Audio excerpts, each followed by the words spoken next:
ഡൽഹി ജുമാ മസ്ജിദിലെ ഇമാമ് ജുമായിക്ക് വന്നിട്ട് സംഘപരിവാരത്തിന് അനുകൂലമായി പ്രസംഗിക്കുമ്പോ ആ പ്രസംഗമൊക്കെ കഴിഞ്ഞ് പുറത്തോട്ടിറങ്ങി വരുമ്പോ അവിടെ മറ്റൊരു ഇമാം ഉണ്ടായിരുന്നു അല്ലേ? അംബേദ്കറുടെ ഫോട്ടോയും മാറോട് ചേർത്ത് പിടിച്ചിട്ട്, മുസ്ലിമുകളെ, നിങ്ങളുടെ ഇമാമിന് നിങ്ങൾക്ക് വേണ്ട എങ്കിൽ ഞാൻ നിങ്ങളോടൊപ്പം ഉണ്ടെന്ന് പറഞ്ഞ സംഘപരിവാരത്തിന്റെ പേര് സ്വപ്നമായ നട്ടലുള്ള ചങ്കുറപ്പുള്ള ആൺകുട്ടിയായ ദലിത് നേതാവായ രാവൺ ചന്ദ്രശേഖർ ആസാദിനെ ഞങ്ങൾ ഇമാമായി തെരഞ്ഞെടുത്തിരിക്കുന്നു എന്ന് പറഞ്ഞ മുസ്ലിമുകൾക്കിടയിൽ അബ്ദുള്ളക്കുട്ടി ഉയർത്തിയിട്ട് രാഷ്ട്രീയം കളിക്കാൻ സംഘപരിവാരം ശ്രമിക്കേണ്ടുന്നതില്ല. ഈ കളിയൊന്നും ഇവിടെ നടക്കാൻ പോകുന്നില്ല. ഓരോ RSSകാരനും ഇന്ത്യ രാജ്യത്തെ ജനങ്ങളുടെ വീട്ടിനുള്ളിലേക്ക് വരുമ്പോൾ നമ്മൾ ചിന്തിച്ചു നോക്കെ, ഒരു പക്ഷേ രാജ്യത്തിന്റെ ചരിത്രത്തില് ഇന്ത്യ രാജ്യത്തിനൊരു പൈതൃകമുണ്ട്, കേരളത്തിനൊരു പൈതൃകമുണ്ട്, മുസ്ലിമുകൾക്കും ഹൈന്ദവർക്കും ഒരു ബഹുമാനമുണ്ട്, ഒരു മര്യാദയുണ്ട്. വീട്ടിലേക്ക് ഒരാൾ കടന്നു വന്നാൽ ആതിഥ്യ മര്യാദ. പക്ഷെ എന്തായി? ഇപ്പൊ കേരളത്തിലെ ഭൂരിപക്ഷ വീടിന്റെ മുമ്പിലും പോസ്റ്റർ എഴുതി ഒട്ടിച്ചിരിക്കുന്നു, ഒറ്റ RSSകാരൻ വീട്ടിനുള്ളിലേക്ക് കയറാൻ പാടില്ല എന്ന്. ആ ഗതികേടിലേക്ക് എത്തിപ്പോയി. അമിത്ഷായും നരേന്ദ്രമോദിയും ഒക്കെ എല്ലായിടത്തും പോയിട്ട് ഇങ്ങനെ പറയാൻ വിധിക്കപ്പെട്ടിരിക്കുന്നു. പലയിടത്തും പോയിട്ട് ഇത് നിങ്ങൾക്ക് കുഴപ്പമില്ല എന്ന് പറഞ്ഞിട്ട് നമ്മൾ ചിന്തിക്കണേ, രാജ്യത്തിന്റെ പ്രധാനമന്ത്രിയും ആഭ്യന്തരമന്ത്രിയും നാട് നീളെ കറങ്ങി നടന്നിട്ട് പോലും ഈ പെരും നുണയന്മാരെ വിശ്വസിക്കാൻ രാജ്യത്തൊരു മനുഷ്യരുമില്ലെന്ന് പറഞ്ഞാൽ അത്രത്തോളം അതപ്പതിച്ചു പോയില്ലേ? അത്രത്തോളം ഗതികെട്ട് പോയില്ലേ? ഇവരിതല്ല, ഇതിലും വലിയ കളികൾ കളിക്കും. നമ്മൾ തിരിച്ചറിയണം. ഈ നിയമങ്ങളൊക്കെ ഒന്ന് പാസാക്കി എടുത്തിട്ട് ഇവർക്ക് ഇതിന്റെ പിന്നിൽ പല നിയമങ്ങളും കൊണ്ടുവന്നിട്ട് ഇവരുടെ ചില ഉദ്ദേശങ്ങൾ സാക്ഷാത്കരിക്കേണ്ടുന്നതുണ്ട്. അതുകൊണ്ട് ഇവരിതല്ല, ഇതിലും അപ്പുറം കളികൾ കളിക്കും. നാം തിരിച്ചറിയുക. കേരളത്തെ സംബന്ധിച്ചിടത്തോളം, ഇന്ത്യയെ സംബന്ധിച്ചിടത്തോളം കഴിഞ്ഞു കടന്നുപോയ നമ്മുടെ ഒരു തലമുറയുണ്ട്. ആ നേതാക്കന്മാർ നമുക്ക് പഠിപ്പിച്ചു തന്ന ഒരു സന്ദേശമുണ്ട്. അറബിക്കടലിൽ മുസല്ല വിരിച്ചിട്ട് ഒരു RSSകാരൻ അതിൽ നിസ്കരിച്ചാൽ പോലും RSSകാരെ നിങ്ങൾ വിശ്വസിക്കരുത് മക്കളെ എന്ന് പഠിപ്പിച്ച ആർജവമുള്ള നേതൃത്വത്തിന്റെ അനുയായികളാണ് നമ്മള്. അതുകൊണ്ട് നമുക്ക് ഉമ്മാരെ വിശ്വാസവും ഇല്ല, നമ്മൾ ഇതിനെ അംഗീകരിക്കുകയില്ല. ഈ നിയമത്തിന്റെ അപകടങ്ങൾ എത്രത്തോളം കുതന്ത്രങ്ങളാണ് ഇതിന്റെ പിന്നിൽ കൊണ്ടുവന്നിരിക്കുന്നത്. ഇതിന്റെയൊക്കെ അപകടങ്ങൾ തിരിച്ചറിയണം. ഇന്ത്യ രാജ്യത്ത് സുന്ദരമായ പൗരത്വ നിയമങ്ങൾ ഈ രാജ്യത്തുണ്ടായിരുന്നു. വളരെ ലളിതമായി നമുക്കത് മനസ്സിലാക്കാൻ പറ്റും. സുന്ദരമായ നിയമം ഇവിടെ ഉണ്ടായിരുന്നു. 1950-ന്റെയും 1987-ന്റെയും ഇടയിൽ ഇന്ത്യ രാജ്യത്ത് ജനിച്ചവരൊക്കെയും ജനനം കൊണ്ട് ഇന്ത്യൻ പൗരന്മാരാകുന്ന സുന്ദരമായ ഒരു നിയമം ഈ രാജ്യത്തുണ്ടായിരുന്നു. 87-ന്റെയും 2003-ന്റെയും ഇടയിൽ ജനിക്കുന്നവർ, അവരുടെ മാതാവോ പിതാവോ ആരെങ്കിലും ഒരാൾ ഇന്ത്യക്കാരാണ് എങ്കിൽ അവരൊക്കെയും ഇന്ത്യക്കാരാകുന്ന നിയമം ഇവിടെ ഉണ്ടായിരുന്നു. 2003-ന് ശേഷം ഈ രാജ്യത്ത് ജനിക്കുന്നവരുടെ മാതാപിതാക്കൾ രണ്ടുപേരും ഇന്ത്യക്കാരാണെങ്കിൽ ആ മക്കളും ഇന്ത്യക്കാരാകുന്ന നിയമം ഇവിടെ ഉണ്ടായിരുന്നു. എന്ന് മാത്രമല്ല, അന്യനാടുകളിൽ നിന്ന് കുടിയേറ്റക്കാരായിട്ടോ അതല്ല എങ്കിൽ അഭയാർത്ഥികളായിട്ടോ ഈ രാജ്യത്തേക്ക് കടന്നു വന്നിരിക്കുന്ന ആളുകൾ 11-12 വർഷത്തോളം ഈ രാജ്യത്ത് ജീവിച്ചിട്ട് ആ ജീവിച്ചതിന്റെ രേഖകൾ ഭരണകൂടത്തിന്റെ മുന്നിൽ ഹാജരാക്കിയിട്ട് ഞങ്ങൾക്ക് പൗരത്വം വേണമെന്ന് പറഞ്ഞാൽ അവർക്കും പൗരത്വം കൊടുക്കുന്ന ഒരു നിയമം ഉണ്ടായി. ഇപ്പോ ആ നിയമമൊക്കെ മാറി വരുന്നു. ഇനി 11-12 വർഷമൊന്നും വേണ്ട, 6 വർഷം ഇന്ത്യ രാജ്യത്ത് അന്യ രാജ്യങ്ങളിൽ നിന്ന് കടന്നു വന്ന ആളുകൾ ഇന്ത്യ രാജ്യത്ത് ജീവിച്ചതിന്റെ തെളിവുകൾ കൊടുത്താൽ അങ്ങനെ കടന്നു വന്ന ആളുകൾക്ക് പൗരത്വം കൊടുക്കാൻ നിയമം വന്നിരിക്കുന്നു. പക്ഷേ മുസ്ലിമീങ്ങൾക്ക് കിട്ടൂല. ഇത് തന്നെയാണ് ആദ്യത്തെ പ്രശ്നം. ഇത് തന്നെയാണ് ആദ്യത്തെ കുഴപ്പം.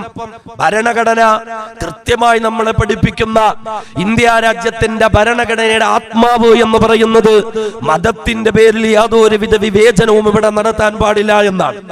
നമുക്കറിയല്ലോ, നമ്മുടെ രാജ്യങ്ങളിൽ, നമ്മുടെ നാടുകളിൽ, നമ്മുടെ ഈ നാട്ടിൻപുറങ്ങളിൽ പോലും ഒരു വാർഡ് മെമ്പറായ ഒരാൾ സത്യപ്രതിജ്ഞ ചെയ്യുമ്പോൾ ആ വാർഡ് മെമ്പർ മുതൽ ഇന്ത്യ രാജ്യത്തിന്റെ രാഷ്ട്രപതി വരെ സത്യപ്രതിജ്ഞ ചെയ്തുകൊണ്ട് തന്റെ ഉത്തരവാദിത്ത നിർവഹണത്തിലേക്ക് കടന്നു വരുമ്പോൾ അവരുടെയൊക്കെ സത്യപ്രതിജ്ഞാ വാചകങ്ങളിൽ ഒരു പ്രത്യേകമായ ഒരു നിബന്ധനയുണ്ടാകും. എന്താണ്? തങ്ങളുടെ ഔദ്യോഗിക കൃത്യനിർവഹണത്തിനിടയിൽ മതത്തിന്റെ പേരിൽ ഒരു വിവേചനവും നടത്തുകയില്ല എന്ന്. മുസ്ലിമീങ്ങൾക്കെതിരെയുള്ള വംശീയമായ മതം നോക്കിയിട്ടുള്ള ഒരു വിവേചനം മാത്രമാണ് ഇവിടെ നടന്നുകൊണ്ടിരിക്കുന്നത്. പൗരത്വത്തിൽ നിന്ന് റദ്ദാക്കപ്പെടുന്ന മുസ്ലിമുകൾക്കൊന്നും പിന്നെ പൗരത്വം ലഭിക്കാൻ പോകുന്നില്ല. ഇപ്പൊ BJP-ക്കാരും RSS-കാരും ഒക്കെ ഗൃഹസമ്പർക്കവും മറ്റുമൊക്കെ നടത്തിയിട്ട് ഇന്നലെ ആലപ്പുഴയിൽ പോലും ഒഴിഞ്ഞ കസേരകൾ നോക്കിയിട്ട് BJP-യുടെ നേതാവിനൊക്കെ പ്രസംഗിക്കേണ്ടി വന്ന കാര്യങ്ങളുണ്ട്. പൗരത്വ ഭേദഗതി നിയമം ഇന്ത്യയിൽ ജീവിക്കുന്ന മുസ്ലിമുകളെ ബാധിക്കുന്നതല്ല. ആയിക്കോട്ടെ, പക്ഷേ അമിത്ഷായും BJP-യുടെ നേതാക്കന്മാരും ഉൾപ്പെടെ നേരത്തെ തന്നെ പ്രഖ്യാപിച്ച ഒരു കാര്യമുണ്ട്. ആസാമിലെ നടപ്പിലാക്കിയതുപോലെ ഇന്ത്യ മുഴുവനും ദേശീയ പൗരത്വ പട്ടിക നടപ്പിലാക്കും എന്ന് പറഞ്ഞാൽ ഓരോ സംസ്ഥാനങ്ങളിലും ജീവിക്കുന്ന ആളുകൾ ഞങ്ങളൊക്കെ പരമ്പരാഗത ഇന്ത്യൻ പൗരന്മാരാണ് എന്ന രേഖ ഹാജരാക്കണം. ആസാമിലെ നടപ്പിലാക്കിയതുപോലെ ഇന്ത്യ മുഴുവനും അത് നടപ്പിലാക്കുമെന്ന് പറയുമ്പോ ആസാമിൽ എങ്ങനെയാ നടപ്പിലാക്കിയത്? 1950 ഇവിടെ ഒരു കണക്കെടുപ്പ് നടന്നിരുന്നു. ആ കണക്കെടുപ്പ് തന്നെ അംഗീകരിക്കാൻ പറ്റുന്നതല്ല എന്ന് പല കോടതികളും ഇവിടെ പറഞ്ഞിട്ടുണ്ട്. എന്നിട്ടും ആ 950 മുമ്പിലുള്ള കണക്കെടുപ്പിൽ നമ്മുടെയൊക്കെ മുതുമുത്തുച്ചന്മാര്, മുസ്ലിങ്ങൾ മാത്രമല്ല എല്ലാരും തെളിയിക്കണം, മുതുമുത്തുച്ചന്മാര്, നമ്മളെയൊക്കെ അപ്പാപ്പന്മാര്, നമ്മുടെയൊക്കെ ഉപ്പുപ്പമാര് അന്ന് ജീവിച്ചിരിക്കുമ്പോ അവരുടെയൊക്കെ പേരുകൾ ആ ലിസ്റ്റിൽ ഉണ്ടായിരുന്നു എങ്കിൽ നമ്മളത് കൊണ്ടുവരണം. അന്നത്തെയൊക്കെ ഉപ്പുപ്പാമാരുടെ പേരെങ്കിലും അറിയാമോ എന്നുള്ളത് മറ്റൊരു വിഷയമാണ്. എന്തായിരുന്നാലും ആ പേര് തപ്പിപ്പിടിച്ചിട്ട് അവരുടെ പേര് അതിലുണ്ട് എങ്കിൽ ആ അഡ്രസ് ക്ലിയർ ആയി കുത്തിപ്പൊക്കണം. കുത്തിപ്പൊക്കല് മാത്രമല്ല, അവരിൽ നിന്ന് നമ്മളിലേക്ക് എത്തുന്ന കൃത്യമായ ലിങ്ക് തെളിയിക്കണം. അതൊക്കെ നടക്കുവോ? ആ ലിങ്ക് നമ്മൾ തെളിയിക്കണം. നിസ്സാര കാര്യമൊന്നുമല്ല. ഇനി അതിനും പറ്റിയില്ല എങ്കിൽ ഇവിടെ ഇലക്ഷൻ ലിസ്റ്റ് വന്നിട്ടുണ്ടായിരുന്നു, അതിലെങ്കിൽ ഇവരുടെ പേരുണ്ടോ എങ്കിൽ അത് കുത്തിപ്പൊക്കിയിട്ട് അവരിൽ നിന്ന് നമ്മിലേക്കുള്ള ലിങ്ക് നമ്മൾ കൊണ്ടുവരണം. ഇതിങ്ങനെ സ്വസ്ഥമായിട്ട് അങ്ങോട്ട് പറയുമ്പോ ആസാമിലെ നടന്ന എന്താണെന്നറിയോ? ഓൾ ഇന്ത്യ ഇമാംസ് കൗൺസിൽ ആസാമിലെ ജനങ്ങളെ സഹായിക്കുന്നതിന് വേണ്ടി 10-ലധികം ഹെൽപ്പ് ഡെസ്കുകൾ അവിടെ സ്ഥാപിക്കുകയുണ്ടായിരുന്നു. അന്ന് ഈ പറയുന്ന 7-8 രേഖകൾ മാത്രമല്ല, വാർഡ് മെമ്പറിന്റെ, പഞ്ചായത്ത് പ്രസിഡന്റിന്റെ, കളക്ടറിന്റെ, മേയറിന്റെ, MP-യുടെ, MLA-യുടെ ഉൾപ്പെടെ സംഘപരിവാരത്തിന് വിടുപണി ചെയ്യുന്ന എല്ലാ ഉദ്യോഗസ്ഥന്മാരുടെയും സാക്ഷ്യപ്പെടുത്തിയ രേഖകൾ ഉൾപ്പെടെ വലിയ ഫയലുകളായിട്ടാണ് ഓരോ മനുഷ്യന് പോകേണ്ടി വരുന്നത്. അങ്ങനെ കൊണ്ടുപോകുമ്പോ നമ്മൾ തിരിച്ചറിയും, ഒരു ഫയലിന്റെ കീഴിൽ 50-100 ആളുകൾക്കാണ് അവരുടെ രേഖകളും പൗരത്വം തെളിയിക്കേണ്ടി വരുന്നത്. അങ്ങനെ കൊണ്ടുവരുമ്പോ സ്വാഭാവികമായും നമുക്കറിയാലോ, ഗവൺമെന്റ് നടപടികളല്ലേ, ഒരക്ഷരമൊക്കെ അങ്ങോട്ടും ഇങ്ങോട്ടൊക്കെ ഒന്ന് മാറും, ചിലപ്പോ ഇൻഷലൊക്കെ ഒന്ന് മാറും, വീട്ടുപേരോ അല്ലെങ്കിൽ വീടിന്റെ നമ്പരോ ഒക്കെ ജസ്റ്റ് ഒന്ന് മാറിപ്പോകും. അങ്ങനെ ഈ 100 പേർക്കിടയിൽ ഒരാളുടെയെങ്കിലും രേഖയിൽ ഒരു തെറ്റ് വന്നു പോയാൽ ആ 100 പേരുടെ അങ്ങോട്ട് തെളിക്കളയുക, എങ്ങനെയും പൗരത്വത്തിൽ നിന്ന് അങ്ങോട്ട് പുറത്താക്കുക. സാര വിഷയമല്ല ഇത്, സാര കാര്യമല്ല ഇത്. നമുക്കൊക്കെ തോന്നിപ്പോകും, എന്തായാലും ഇത്രയൊക്കെ ആയില്ലേ, നമുക്ക് ആ പൗരത്വം ഒന്ന് ഹാജരാക്കിയാൽ എന്താ? പഴയ ഉപ്പുപ്പാന്റെ പേര് കിട്ടുമെങ്കിൽ അതുമൊക്കെ തപ്പിപ്പിടിച്ചു കൊണ്ടുവന്ന് ഹാജരാക്കി കഴിഞ്ഞാൽ നമുക്ക് രക്ഷപ്പെടാൻ പറ്റുമല്ലോ. നമുക്കൊക്കെ തോന്നിപ്പോകും, ഈ രേഖകൾ അങ്ങനെ ഹാജരാക്കിയാ പോരെ. ഇതിന്റെ ഈ ഒരു വിഷയം വന്നപ്പോ തുടക്കത്ത് നമ്മൾ ശ്രദ്ധിച്ചിട്ടുണ്ടാവും, പല ഇസ്ലാമിക പ്രസ്ഥാനങ്ങൾ ഉൾപ്പെടെ പ്രഖ്യാപിച്ചു ഹെൽപ്പ് ഡെസ്കുകൾ തുറക്കും, എന്നിട്ട് രേഖകൾ നമുക്ക് ഹാജരാക്കാൻ സഹായിക്കും. കേരളത്തിലെ പേര് കേട്ട പല മഹല്ലുകളുടെ ഭാഗത്തു നിന്നും അറിയിപ്പ് വന്നിരുന്നു, രേഖകൾ ഹാജരാക്കാൻ മഹല്ല് അവിടെയുള്ള അംഗങ്ങളെ സഹായിക്കുമെന്ന്. നമുക്കൊക്കെ ഒരു നിലപാടുണ്ടാകാൻ, നമുക്കൊക്കെ ഒരൊറ്റ നിലപാടേ ഉണ്ടാകാൻ പാടുള്ളൂ. സംഘപരിവാരത്തിന്റെ മുമ്പിൽ പൗരത്വം തെളിയിക്കുന്നതിന് വേണ്ടി. കാരണം എന്താ? നമ്മൾ എന്ത് രേഖ ഹാജരാക്കിയിട്ടാണ് നമുക്ക് ഇവിടെ പൗരത്വം തരാൻ പോകുന്നത്? നമ്മളൊക്കെ കേട്ടിട്ടുണ്ടാവുമല്ലോ, ഇന്ത്യ രാജ്യത്തിന്റെ പ്രഥമ പൗരൻ എന്ന് പറയുന്നത് ഈ രാജ്യത്തിന്റെ പ്രസിഡന്റാണ്, ഒന്നാമത്തെ പൗരൻ. അങ്ങനെയെങ്കിൽ 2.5 വർഷക്കാലം ഈ രാജ്യത്തിന്റെ പ്രഥമ പൗരനായിരുന്ന മുസൽമാനായിരുന്നു ബഹുമാനനായ ഫഖ്റുദ്ദീൻ അലി അഹമ്മദ് സാഹിബ് രാജ്യത്തിന്റെ പ്രസിഡന്റ് ആയിരുന്നു 2.5 വർഷം. ഒന്നാമത്തെ പൗരൻ. വളരെ നല്ല മനുഷ്യനാണ്. ഒരുപാട് ഗുണഗണങ്ങൾ അദ്ദേഹത്തിനുണ്ട്. ജീവിതകാലത്ത് തന്നെ ഒരുപാട് പുരസ്കാരങ്ങളും അനുമോദനങ്ങളും നേടിയിട്ടുള്ള മനുഷ്യൻ. രാഷ്ട്രീയമായും ആത്മീയമായും അംഗീകരിക്കപ്പെടേണ്ടുന്ന വ്യക്തിത്വം. കാരണം ഇന്ത്യ രാജ്യത്തിന്റെ ചരിത്രത്തിൽ അധിക രാഷ്ട്രപതിമാർക്ക് ആർക്കും കിട്ടിയിട്ടില്ലാത്ത അപൂർവമായ ചില സംഭവങ്ങൾ ഫഖ്റുദ്ദീൻ അലി അഹമ്മദ് സാഹിബിന്റെ ജീവിതത്തിലുണ്ട്. അതിൽ ഒന്നാമത്തേത് രാഷ്ട്രീയമായി അംഗീകരിക്കപ്പെടേണ്ട ഒരു വ്യക്തിത്വം എന്നുള്ള നിലയിൽ തന്റെ ഔദ്യോഗിക കൃത്യം നിർവഹണത്തിനിടയിൽ രാഷ്ട്രപതിയായിരിക്കുന്നതിനിടയിലാണ് അദ്ദേഹത്തിന്റെ ഓഫീസിൽ വെച്ച് അദ്ദേഹം മരണപ്പെട്ടു പോകുന്നത്. ഇന്ത്യയിലെ 2 പ്രസിഡന്റുമാർ മാത്രമേ അങ്ങനെ പ്രസിഡന്റ് ആയിരിക്കുമ്പോൾ മരിച്ചിട്ടുള്ളൂ. രണ്ടാമത്തേത് നിസ്കാരത്തിന് സമയമായപ്പോൾ നിസ്കാരത്തിനു വേണ്ടി വുളൂ ചെയ്ത് തയ്യാറാകാൻ പോകുമ്പോഴാണ് അദ്ദേഹം ഹൃദയസ്തംഭനം വന്ന അല്ലാഹുവിലേക്ക് യാത്രയാത്. ഇങ്ങനെ രാഷ്ട്രീയമായും ആത്മീയമായും അംഗീകരിക്കപ്പെടേണ്ട വ്യക്തിത്വമാണ് ഫഖ്റുദ്ദീൻ അലി അഹമ്മദ് സാഹിബ്. അദ്ദേഹത്തിന്റെ കുടുംബക്കാരൊന്നും ആസാമിൽ ജീവിച്ചിരിപ്പുണ്ട്. NRC പ്രകാരം രേഖകൾ ഹാജരാക്കണമല്ലോ. ഒരു പ്രസിഡന്റിന്റെ കുടുംബക്കാർക്ക് രേഖകൾ കൊണ്ടുവരാൻ എന്തെങ്കിലും ബുദ്ധിമുട്ട് പ്രയാസം ഉണ്ടാവോ? അദ്ദേഹത്തിന്റെ കുടുംബക്കാര് രേഖകളൊക്കെ കൊണ്ടുവന്നിട്ടുണ്ടാവും. എന്ത് രേഖ? ഞങ്ങളുടെ ഉപ്പാപ്പയായ ഫഖ്റുദ്ദീൻ അലി അഹമ്മദ് ലോകമറിയപ്പെട്ട ഒരു മനുഷ്യനായിരുന്നു, രാജ്യത്തിന്റെ പ്രസിഡന്റ് ആയിരുന്നു. രേഖകൾ കൊണ്ടുവന്നിട്ടുണ്ടാവൂലേ? അദ്ദേഹത്തിന്റെ മക്കളും ചെറുമക്കളും മരുമക്കളും പേരമക്കളുമാണ് ഞങ്ങളെന്ന് പറഞ്ഞ് പ്രസിഡന്റിന്റെ കുടുംബക്കാർ രേഖകൾ കൊണ്ടുവന്നു പോയിട്ട് പോലും ഫഖ്റുദ്ദീൻ അലി അഹമ്മദിന്റെ കുടുംബത്തിൽ പലരും ഇന്ന് ഇന്ത്യക്കാരല്ല. ചിന്തിക്കണം, ഇന്ത്യയുടെ പ്രസിഡന്റിന്റെ കുടുംബക്കാരുടെ കാര്യമോ പറയുന്നത്. അതല്ലാതെ ശാസ്താംകോട്ടയിലോ ICSലോ കരുനാഗപ്പള്ളിയിലോ കൂലിപ്പണിയെടുത്ത് ജീവിക്കുന്ന എന്നെയും നിങ്ങളെയും പോലുള്ളവരല്ല. ആരും അറിയാതെ പോയ കൃഷിക്കാരായ നമ്മുടെയൊക്കെ ഉപ്പുപ്പമാരുടെ കാര്യമല്ല ഈ പറയുന്നത്. ഇന്ത്യയുടെ പ്രസിഡന്റിന്റെ കുടുംബക്കാര് കൊണ്ടുവന്ന രേഖകൾ സ്വീകരിച്ച് അവർക്ക് പൗരത്വം കൊടുത്തില്ല. പിന്നെ നമുക്കൊക്കെ കിട്ടുമെന്ന് എന്തെങ്കിലും പ്രതീക്ഷയുണ്ടോ? പ്രതീക്ഷയുണ്ടോ? 30 വർഷത്തിലധികം ഇന്ത്യക്ക് വേണ്ടി പട്ടാള സേവനം നടത്തിയ ആളായിരുന്നു സനാഉല്ലാ ഖാൻ സാഹിബ്. വെറും പട്ടാള സേവനമല്ല, BJPക്കാര് വലിയ കാര്യത്തിൽ ഉയർത്തിപ്പിടിക്കുക എന്നുള്ള ഒരു വിഷയമാണല്ലോ കാർഗിൽ യുദ്ധം. ആ കാർഗിൽ യുദ്ധത്തിൽ മരം കോച്ചെന്ന തണുപ്പത്ത് മഞ്ഞു മൂടിക്കിടക്കുന്ന കാർഗിലിന്റെ മലമടക്കുകളിൽ നിന്ന് ഇന്ത്യൻ പട്ടാളം പോരാട്ടം നടത്തുമ്പോൾ ആ പോരാട്ടത്തിന് നേതൃത്വം കൊടുത്ത ബഹുമാനനായ സനാഉല്ലാ ഖാൻ സാഹിബ് പാകിസ്ഥാന്റെ പട്ടാളത്തെ ഇന്ത്യയുടെ മണ്ണിൽ നിന്ന് 1 ഇഞ്ച് മണ്ണ് പോലും പിടിച്ചെടുക്കാൻ അദ്ദേഹവും അദ്ദേഹത്തിന്റെ പട്ടാളക്കാരും അനുവദിച്ചില്ല എങ്കിൽ ആ സനാഉല്ലാ ഖാൻ സാഹിബിന് അതിന്റെ പേരിൽ ഇന്ത്യൻ രാഷ്ട്രപതിയിൽ നിന്ന് ഔദ്യോഗികമായ ഒരു ബഹുമതി, ഒരു മെഡൽ ലഭിക്കുകയുണ്ടായി. അദ്ദേഹം ഇന്നും ആസാമിൽ ജീവിച്ചിരിപ്പുണ്ട്. സ്വാഭാവികമായും NRC വന്നപ്പോ അദ്ദേഹം രേഖകളെ ഹാജരാക്കിയിട്ടുണ്ടാവൂലേ? എന്ത് രേഖ? പാകിസ്ഥാനെതിരെ യുദ്ധം നടത്തിയതിന് തനിക്ക് രാഷ്ട്രപതിയിൽ നിന്ന് കിട്ടിയ അവാർഡ് ഉൾപ്പെടെ, അതിന്റെ ഫോട്ടോ ഉൾപ്പെടെ, 30 വർഷം പട്ടാള സേവനം ചെയ്തതിന്റെ ഡോക്യുമെന്റ്സ് ഉൾപ്പെടെ അദ്ദേഹം ഹാജരാക്കിയിട്ടുണ്ടാകില്ലേ? പക്ഷേ ആ സനാഉല്ലാ ഖാൻ സാഹിബ് ഇപ്പൊ ഇന്ത്യക്കാരനല്ല. ആസാമില് ഒരു മുഖ്യമന്ത്രി ഉണ്ടായിരുന്നു, സയ്യിദ് അൻവറ തൈമൂർ എന്ന വനിതാ മുഖ്യമന്ത്രി. ഇന്ത്യ രാജ്യത്തിന്റെ ചരിത്രത്തിലെ ആദ്യത്തെ മുസ്ലിമായ വനിതാ മുഖ്യമന്ത്രിയായിരുന്നു സയ്യിദ് അൻവറ തൈമൂർ. ഇപ്പൊ അവർ ഇന്ത്യക്കാരിയല്ല. ചിന്തിക്കണം, സാധാരണക്കാരായ നമ്മളൊക്കെ അപ്പോ എന്ത് രേഖ കൊണ്ടു കൊടുത്താൽ ഇവന്മാര് സ്വീകരിക്കും?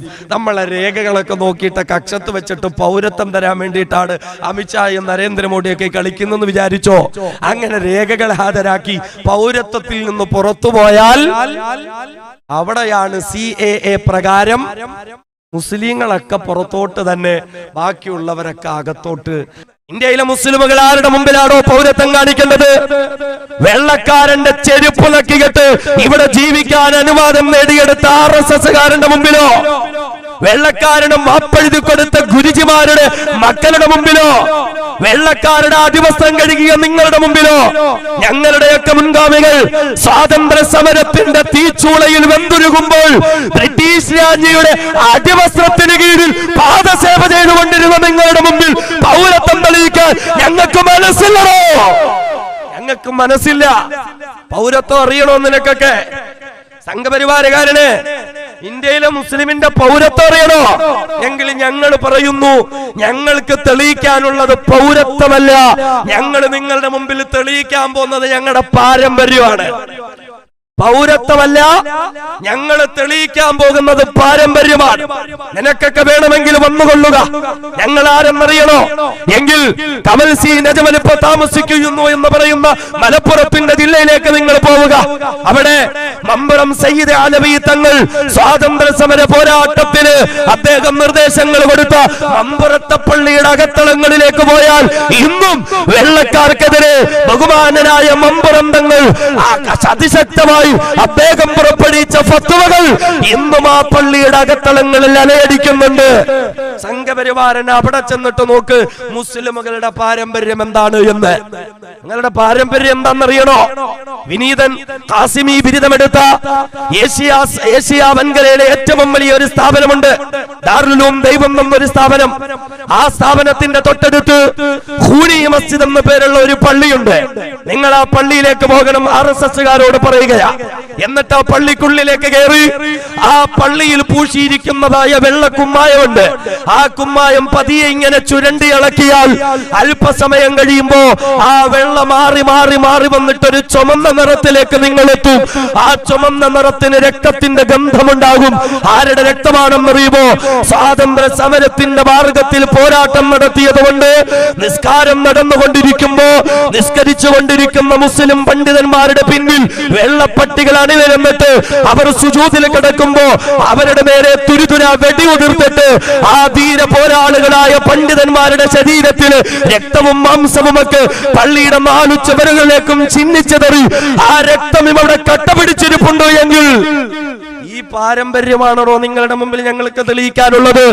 അല്ലാഹുവിന്റെ ഭൂമിയിൽ വെള്ളപ്പട്ടികൾക്ക് കപ്പം കൊടുക്കാൻ എനിക്ക് പറ്റില്ല എന്ന് പറഞ്ഞ മഹാനായ വെളിയങ്കോട് ഉമർ ഖാലി ഖദ്ദസല്ലാഹു സുർറഹുൽ അസീസിന്റെ പാരമ്പര്യമാണ് ഇന്ത്യയൊക്കെ മുമ്പിൽ ഞങ്ങൾക്ക് ബോധിപ്പിക്കുവാനുള്ളത്. ഇന്ത്യ രാജ്യത്ത് സ്വാതന്ത്ര്യ സമരം നടത്തൽ ഓരോ മുസൽമാന്റെയും വ്യക്തിപരമായ നിർബന്ധ ബാധ്യത എന്ന ഫത്വ കൊടുത്ത ഷാ അബ്ദുൽ അസീസ് ദഹ്ലവിയുടെയും ഷാ വലിയുല്ലാഹി ദഹ്ലവിയുടെയും പാരമ്പര്യമാണ് ഞങ്ങൾക്ക് നിങ്ങളുടെ മുമ്പിൽ പറയാനുള്ളത്. വെള്ളക്കാരന്റെ തീതുപ്പുന്ന തൊക്കിൻ കൊടുലുകൾ മാറോട് ചേർത്ത് വെച്ചിട്ട് ധൈര്യമുണ്ടെങ്കിൽ വെക്കടാപടി എന്ന് പ്രഖ്യാപിച്ച മുഹമ്മദ് ഇസ്മായിൽ ദഹ്ലവിയുടെ, റഷീദ് അഹമ്മദ് ഗംഗോഹിയുടെ, ഖാസിം നാനൂത്തവിയുടെ, അഷ്റഫ് അലി താനവിയുടെ അതുപോലെയുള്ള ആയിരക്കണക്കിന് തീര പണ്ഡിത വീര കേസരികളുടെ ദേശാഭിമാനികളുടെ പാരമ്പര്യമാ സംഘപരിവാരത്തിന്റെ മുമ്പിൽ ഞങ്ങൾക്ക് ബോധിപ്പിക്കാനുള്ളത്. അല്ലാതെ നിന്റെ ഒന്നും മുമ്പിൽ പൗരത്വം തെളിയിക്കാൻ ഞങ്ങൾക്ക് മനസ്സില്ല. പൗരത്വം തെളിയിക്കാൻ മനസ്സില്ല അല്ലേ? നമ്മൾ തിരിച്ചറിയണം സഹോദരങ്ങളെ, സഹോദരിമാരെ, ഇതെന്തിനാണ്? ഇതെന്തിനാ? കുടിയേറ്റക്കാരെ കണ്ടെത്തി പുറത്താക്കാൻ വേണ്ടിയിട്ടാണോ? അല്ല. നമ്മൾ തിരിച്ചറിയണം, സംഘപരിവാരത്തിന്റെ മുമ്പ് ഇവിടെ കമൽ സാഹിബ് സൂചിപ്പിച്ചതുപോലെ 925 ഔദ്യോഗികമായി പ്രഖ്യാപിച്ച ലോകത്തെ ഏറ്റവും നിന്ദ്യവും നികൃഷ്ടവുമായ ഭീകര ജന്തുക്കളുടെ സംഘടനയാണ് RSS. ആ RSSന് ചില പദ്ധതികളുണ്ട്. 100 കൊല്ലമാവുമ്പോ ഇന്ത്യയെ ഒരു ഹിന്ദു രാഷ്ട്രമാക്കണം. ഏത് ഹിന്ദു രാഷ്ട്രമാ? ഇവിടെയുള്ള ഹിന്ദു സഹോദരന്മാർക്കെല്ലാം കിട്ടുന്ന സ്വർഗരാജ്യമാണെന്ന് കരുതല്ലേ? വരേണ്യ ബ്രാഹ്മണ സവർണ ആധിപത്യമുള്ള ഒരു ഹിന്ദു രാഷ്ട്രം. ആ 100 കൊല്ലത്തിന് 100 കൊല്ലം തികയാൻ 5 കൊല്ലവും കൂടെ ഉള്ളൂ. അതിന്റെ ഭാഗമായിട്ടാണ് മുസ്ലിമുകൾക്കെതിരെ പൗരത്വ നടപടിയായിട്ട് വന്നത്. ഇത് മുസ്ലിമീങ്ങളെ കൊണ്ട് തീരുവോ? ഇല്ല. സംഘപരിവാരം ഈ ഹിന്ദു രാഷ്ട്ര സങ്കല്പത്തിന്റെ ഭാഗമായി ഇവിടെ ചില ശത്രുക്കളെ പ്രഖ്യാപിച്ചിട്ടുണ്ട്. അതിൽ ഒന്നാമത്തെ ശത്രുക്കൾ മാത്രമാണ് ഇവിടുത്തെ മുസ്ലിമുകൾ. സംഘപരിവാരത്തിന്റെ ഒന്നാമത്തെ ശത്രുക്കളാണ് ഇവിടെ മുസ്ലിമുകൾ. നമ്മളൊന്ന് തിരിച്ചറിയണം, സംഘപരിവാരം ഇന്ത്യ രാജ്യത്തെ മുസ്ലിമുകളെ അവരുടെ ഒന്നാമത്തെ ശത്രുക്കളായി പ്രഖ്യാപിച്ചതിൽ മുസ്ലിമുകൾ എന്നുള്ള നമുക്ക് അഭിമാനം മാത്രമേ ഉള്ളൂ.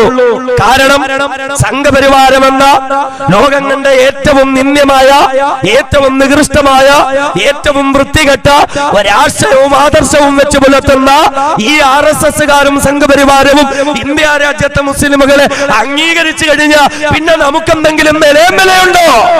അപ്പൊ അതുകൊണ്ട് നമ്മളെ ഒന്നാമത്തെ ശത്രുക്കളായി പ്രഖ്യാപിച്ചതിൽ സന്തോഷമേ ഉള്ളൂ. അൽഹംദുലില്ലാഹ്. ആ ഒന്നാമത്തെ ശത്രുക്കളെ കൈകാര്യം ചെയ്ത് കഴിഞ്ഞാൽ പിന്നെ ബാക്കിയുള്ളവരെയൊക്കെ എളുപ്പമാ. രണ്ടാമത് സംഘപരിവാരം ശത്രുക്കളായി പ്രഖ്യാപിച്ചിരിക്കുന്നത് ഇവിടുത്തെ ക്രിസ്ത്യാനികളായ സഹോദരങ്ങളെയാ. ഇപ്പൊ പൗരത്വം കൊടുക്കാൻ കൂടെ നിർത്താന്നൊക്കെ പറയും. പക്ഷേ ഒന്നാമത്തെ ശത്രുക്കളെ കൈകാര്യം ചെയ്ത രണ്ടാമത്തെ ശത്രുക്കളുടെ നേരെ തിരിയും. പലപ്പോഴും തിരിഞ്ഞിട്ടില്ലേ? ഒറീസയിലും മറ്റു പല ഭാഗങ്ങളിലും ക്രൈസ്തവ മിഷനറി പ്രവർത്തകന്മാരെ സംഘപരിവാരം കൈകാര്യം ചെയ്തിട്ടില്ലേ? നമ്മുടെ ഈ കേരളത്തിൽ തന്നെ ലഘുലേഖകളുമായി ക്രൈസ്തവ മതത്തെ പരിചയപ്പെടുത്താൻ വേണ്ടി വന്ന ക്രൈസ്തവ സഹോദരങ്ങളെ പിടിച്ചു നിർത്തി കാരണത്ത് മാറി മാറി അടിച്ചിട്ട് അവരെ കൊണ്ട് ആ ലഘുലേഖ വലിച്ചു കീറിയ സംഘപരിവാരത്തിന്റെ രംഗം നമ്മൾ കണ്ടിട്ടില്ലേ? ഒറീസയിലൊക്കെ എത്രയോ ക്രൈസ്തവ ചർച്ചകൾ തകർത്ത് തരിപ്പണമാക്കി തീ വെച്ച് നശിപ്പിച്ചിട്ടുണ്ട്. ഗ്രഹാം സ്റ്റെയിൻ എന്ന ആസ്ട്രേലിയക്കാരനായ മിഷനറി പ്രവർത്തകനെ നമ്മളിൽ പലരും മറന്നിട്ടുണ്ടാവില്ല. അദ്ദേഹവും അദ്ദേഹത്തിന്റെ 8-9 വയസ്സുള്ള മക്കളും ഒരു രാത്രിയുടെ നിശബ്ദതയിൽ റോഡിന്റെ സൈഡിൽ കാർ പാർക്ക് ചെയ്തിട്ട് അതിൽ വിശ്രമിച്ചു കൊണ്ടിരിക്കുമ്പോ ആ ഉറങ്ങുന്ന കുഞ്ഞു മക്കളെ ഉൾപ്പെടെ കാറോടുകൂടി കത്തിച്ചരിച്ചു കളഞ്ഞ സംഘപരിവാരം. അവർക്ക് രണ്ടാമത് ശത്രുതയുള്ള ഇവിടുത്തെ ക്രൈസ്തവ സഹോദരങ്ങളോടാണ്. മൂന്നാമതായി സംഘപരിവാരം ശത്രുത പ്രഖ്യാപിച്ചിരിക്കുന്നത് ഇവിടുത്തെ കമ്മ്യൂണിസ്റ്റുകാരായ സഹോദരി സഹോദരന്മാരോടാണ്. എന്നിട്ട് ഈ ഒന്നാമത്തെയും രണ്ടാമത്തെയും മൂന്നാമത്തെയും ശത്രുവിനെ നിഷ്കാസനം ചെയ്തു കഴിഞ്ഞാൽ അവർക്കൊരു ഹിന്ദു രാഷ്ട്രം ഇവിടെ ഉണ്ടാക്കാം. ഏത് ഹിന്ദു രാഷ്ട്രം? മനുസ്മൃതിയുടെ നിയമം നടപ്പിലാക്കപ്പെടുന്ന, ചാതുർവർണ്ണം നടപ്പിലാക്കപ്പെടുന്ന ഒരു ഹിന്ദു രാഷ്ട്രം. ബ്രാഹ്മണരെന്ന പേരിൽ, ക്ഷത്രിയന്മാരെന്ന പേരിൽ, വൈശ്യന്മാരെന്ന പേരിൽ, ശൂദ്രന്മാരെന്ന നിലയിൽ ജനങ്ങളെ ജാതീയതയുടെ വേലിക്കെട്ടുകൾ സൃഷ്ടിച്ച് പല തട്ടുകളിലാക്കി മാറ്റികെട്ട് വിദ്യാഭ്യാസം നേടാൻ അനുവാദമില്ലാതെ, അധ്വാനിക്കാൻ അനുവാദമില്ലാതെ, സ്വസ്ഥമായ ഒരു ജീവിതം നയിക്കാൻ അനുവാദമില്ലാതെ ഈ രാജ്യത്തെ കീഴാളന്മാര്, ഇവിടുത്തെ ദലിതന്മാര്, ഇവിടുത്തെ പറയന്മാര്, ഇവിടുത്തെ പുലയന്മാര്, ഇവിടുത്തെ സാധാരണക്കാരായ മനുഷ്യര്, ആദിവാസികളെ ഉൾപ്പെടെ അടിച്ചമർത്തുന്ന ഒരു ഹിന്ദു രാഷ്ട്ര സങ്കല്പത്തിലേക്കാണ് സംഘപരിവാരം പോയിക്കൊണ്ടിരിക്കുന്നത്. സവർണ ബ്രാഹ്മണ വരേണ്ണാധിപത്യത്തിനെതിരിൽ ഇസ്ലാം മുൻപന്തിയിൽ നിൽക്കുന്നു എന്നതുകൊണ്ട് മുസ്ലിമീങ്ങളെ ഇവിടുന്ന് ഒഴിവാക്കണം. മുസ്ലിമീങ്ങളെ ഇവിടെ നിന്ന് ഒഴിവാക്കണം. എന്നിട്ട് സംഘപരിവാരത്തിന് ഇവിടെ ഒരു ബ്രാഹ്മണ രാഷ്ട്രം ഉയർത്തിക്കൊണ്ടുവരണം. ഒരു ബ്രാഹ്മണ രാജ്യം അവർക്ക് ഉയർത്തിക്കൊണ്ടുവരണം. നമുക്കറിയല്ലോ, ദലിതന്മാർ വിദ്യാഭ്യാസം നേടാൻ യോഗ്യതയില്ലാത്തവരാണ്, അധ്വാനിക്കാൻ യോഗ്യതയില്ലാത്തവരാണ്. അവരൊന്നും തമ്പ്രാക്കന്മാരുടെ കാൽക്കീഴിട്ട് ചവിട്ടി മെതിക്കാൻ വിധിക്കപ്പെട്ടവരാണ്, ചെരുപ്പ് കുത്താനും മലം ചുമക്കാനും വിധിക്കപ്പെട്ടവരാണ്.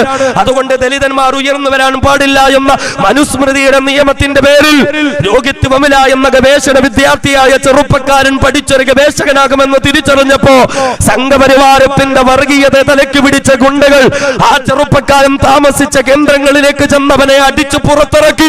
അവൻ താമസിച്ച റൂമിലും ഹോസ്റ്റലിലും ഉൾപ്പെടെ ചാണകവെള്ളം തളിച്ചു ശുദ്ധികലശം നടത്തുമ്പോൾ എന്റെ ജനനമാണ്, എന്റെ ശാപമെന്ന് പറഞ്ഞുകൊണ്ട് ഒരു തുണ്ട് കയറിൽ ആ ചെറുപ്പക്കാരൻ ജീവനൊടുക്കി കളഞ്ഞു എങ്കിൽ ഈ സംഘപരിവാരത്തിന്റെ ഇന്ത്യയിൽ സാധാരണക്കാരായ ഹിന്ദു സഹോദരങ്ങൾക്ക് സ്വസ്ഥമായി ജീവിക്കാൻ പറ്റുമെന്ന് നമ്മൾ കരുതുന്നുണ്ടോ?